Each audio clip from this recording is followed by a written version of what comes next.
Hola, bienvenidos a nuestra presentación sobre las estrategias útiles en la enseñanza y el aprendizaje de las ciencias naturales y la evaluación de cada proceso. Iniciaremos por describir las estrategias didácticas. Estas consisten en la planificación del proceso de enseñanza-aprendizaje, para la cual el docente elige las técnicas y actividades que puede utilizar a fin de alcanzar los objetivos de su curso. De igual modo, definimos las estrategias de enseñanza como aquellas que describen los procedimientos o recursos utilizados por el docente para promover un aprendizaje significativo. En cuanto a las estrategias de aprendizaje, estas están conformadas por las actividades, técnicas y medios que se planifican de acuerdo a las necesidades del grupo al que va dirigido, los objetivos del curso y la naturaleza del área, procurando así un aprendizaje más efectivo. Actualmente las estrategias representan un compromiso del quehacer educativo en sus magnitudes, tanto convencionales como las no convencionales. En cuanto a las convencionales, estas permiten un aprendizaje más profundo y permanente, propiciando así el desarrollo de habilidades, actitudes y del pensamiento crítico. A continuación veremos algunas de ellas. Experimentos. Esta estrategia consiste en provocar algún fenómeno para observarlo, medirlo y establecer hipótesis o conclusiones acerca del por qué consideran son las causas que lo provocan. Es fundamental que el estudiante participe activamente, llevando a cabo las actividades y no sea solo una demostración del docente. Recorridos y visitas. Formado por excursiones guiadas por los alrededores o lugares fuera de la escuela, propiciando el estudio directo de distintos eventos que ocurren en la naturaleza. De esta manera, los estudiantes contarán con referentes específicos de su cotidianidad para relacionarlos con información que pueden ampliar en la clase. Las exposiciones son la comunicación oral de un contenido ante sus compañeros y el docente a partir de un esquema previo o guión. Consulta de materiales diversos, ya sean libros, periódicos, documentos. Es una actividad que persigue el aprendizaje autónomo del estudiante, ya que ellos buscarán respuestas a sus dudas y ampliarán información del tema en estudio al consultar materiales impresos o digitalizados que estén a su alcance, ya sea dentro o fuera del aula, promoviendo además que el estudiante procese información, la organice y la presente en diversos formatos como esquema, carteles, folletos, entre otros. Mapa de conceptos, donde organizarán conceptos estableciendo una relación entre ellos. Los conceptos se relacionan entre sí mediante líneas y palabras de enlace. Maqueta, modelo, álbum. Es la representación mediante el empleo de diversos materiales como plastilina, barro, masa, cartón, materiales de reuso o desecho y otros. Útiles para la construcción de artefactos en la simulación de aparatos como veletas, termómetros y palancas, que permiten reproducir ciertas funciones o la valoración de diversos fenómenos. Resolución de problemas. Es una estrategia centrada en el estudiante, ayudándolo a descubrir por sí mismos las ideas más significativas partiendo del informe de un caso, donde desarrollará un proceso de pensamiento independiente. Demostraciones. Es un proceso deductivo y puede asociarse con otra técnica de enseñanza, cuando sea necesario comprobar afirmaciones no muy evidentes o cómo funciona en la práctica lo que fue estudiado teóricamente, es decir, procura afirmar o comprobar un resultado anteriormente enunciado. Ahora veamos algunas estrategias no convencionales e innovadoras que proporcionarán la oportunidad al estudiante de que participe activamente en el proceso aprendizaje e intervenga en la realización y evaluación de las actividades educativas en conjunto con sus compañeros y con el docente. Entre estas estrategias encontramos las imágenes fijas como las diapositivas y fotografías, que despiertan el interés y mantienen la atención de los estudiantes sobre un determinado aprendizaje. Se recomienda esta estrategia para favorecer aprendizajes abstractos, ilustrar procedimientos, organizar, integrar y retener información. Estrategias audiovisuales como películas, videos o la televisión. Son estrategias que usan aquellos materiales y equipos que registran, reproducen, difunden mensajes visuales y sonoros con el fin de facilitar conocimientos y especialmente motivar aprendizajes y actitudes. Técnicas de simulación, en la cual se aproxima hipotéticamente a la realidad a través de experiencias directas como dramatizaciones, resolución de casos, entre otras. Las TICs o tecnologías de la información y la comunicación están conformadas por el conjunto de tecnologías desarrolladas para gestionar la información y enviarla de un lugar a otro. Dan acceso a nuevas formas de comunicación, beneficiando en mayor proporción al área educativa, ya que la hace más accesible y dinámica. Una de las estrategias más innovadoras es la Web 2.0, que se puede entender como una nueva generación de novedosas aplicaciones en línea, donde el valor depende del contenido generado por los usuarios. Fomenta la interacción, participación y creación de redes sociales. En las ciencias naturales es importante que el docente sea capaz de adaptar las estrategias didácticas usando herramientas de la Web 2.0 para hacerla más dinámica y atractiva para los estudiantes. Estas nuevas estrategias permiten además la publicación de documentos en un medio mundial como es Internet y fomentan el trabajo tanto individual como colaborativo de los estudiantes.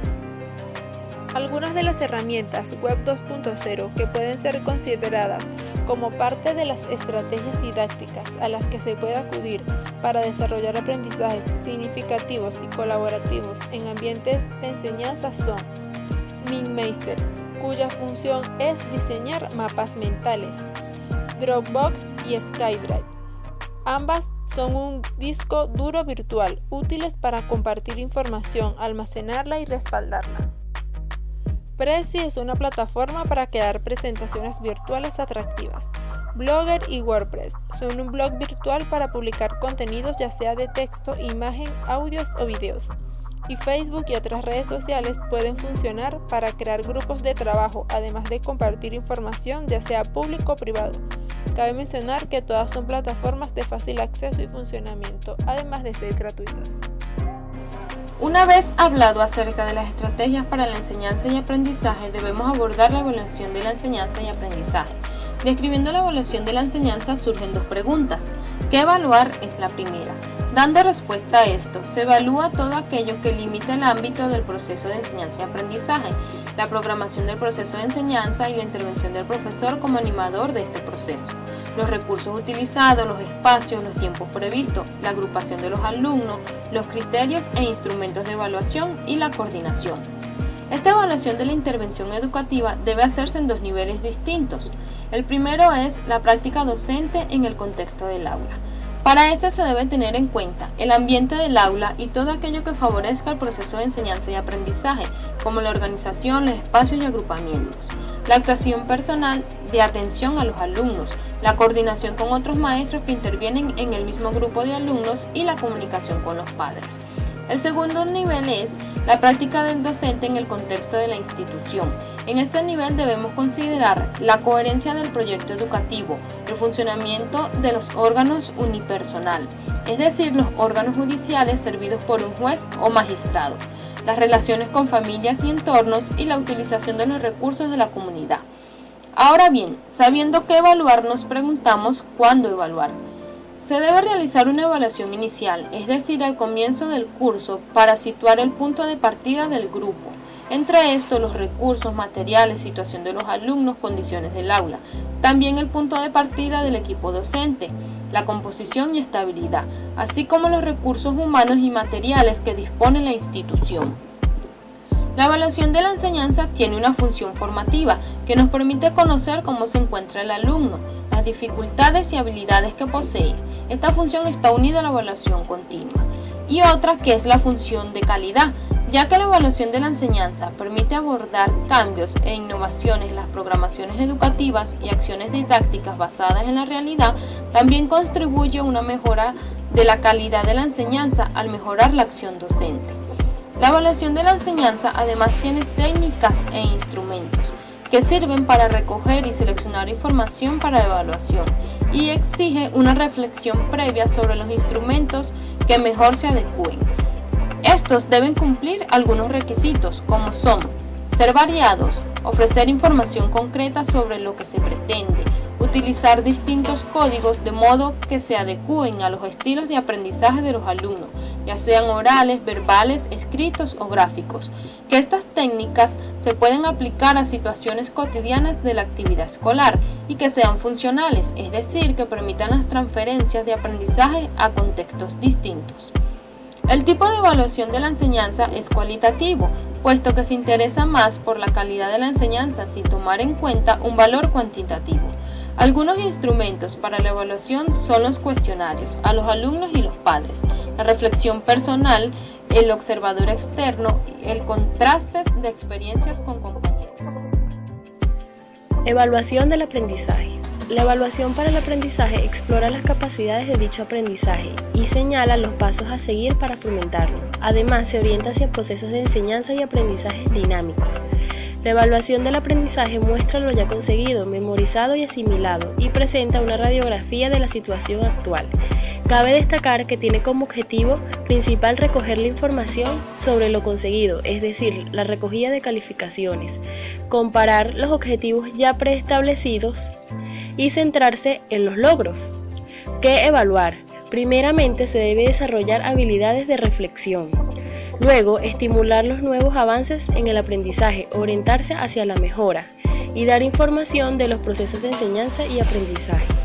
La primera característica que ha de tener una evaluación que pretende favorecer el aprendizaje es que pueda ser percibida por los estudiantes como una ayuda real, generadora de expectativas positivas.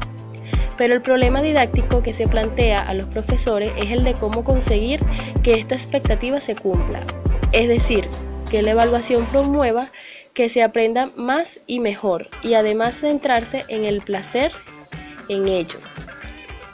¿Cuándo evaluar? La evaluación inicial permite adecuar las intenciones a los conocimientos previos y necesidades de los alumnos. Decidir qué tipo de ayuda es la más adecuada cuando se accede a un nuevo aprendizaje. Requiere conocer cómo se ha resuelto la fase anterior, cuáles son los esquemas del conocimiento del alumno, su actitud, interés, nivel de competencia curricular. La evaluación continua se irá ajustando la ayuda educativa, según la información que se vaya produciendo. Esta evaluación es formativa, toda vez que permitirá detectar el momento en que se produce una dificultad, las causas que lo provocan y las correcciones necesarias que se deben introducir. La evaluación final permite conocer si el grado de aprendizaje que para cada alumno habíamos señalado se ha conseguido o no, y cuál es el punto de partida para una nueva intervención. La evaluación final toma datos de la evaluación formativa. Funciones y tipos de evaluación. La función orientadora. Esta función está íntimamente ligada al momento de la evaluación inicial y a los efectos que ellas se extraen, ya sea el diagnóstico y el pronóstico. El diagnóstico porque determina situaciones reales y de partida en un momento determinado. Debemos destacar que la evaluación del proceso de enseñanza y aprendizaje fundamentos básicos del pronóstico porque permite aventurar hipótesis del trabajo.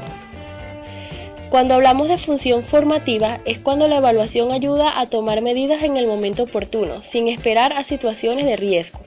Implica la detección de cómo cada alumno se sitúa en la actividad escolar, dificultades o facilidades que se encuentra.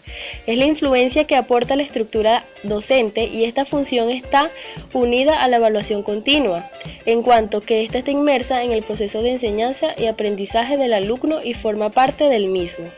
Cuando hablamos de la función sumativa, es aquella evaluación que permite comprobar los resultados alcanzados y valorar el grado de consecución y va asociada al momento de evaluación final. Los principios de la evaluación del aprendizaje son muy importantes. La primera es que es parte de una planificación efectiva.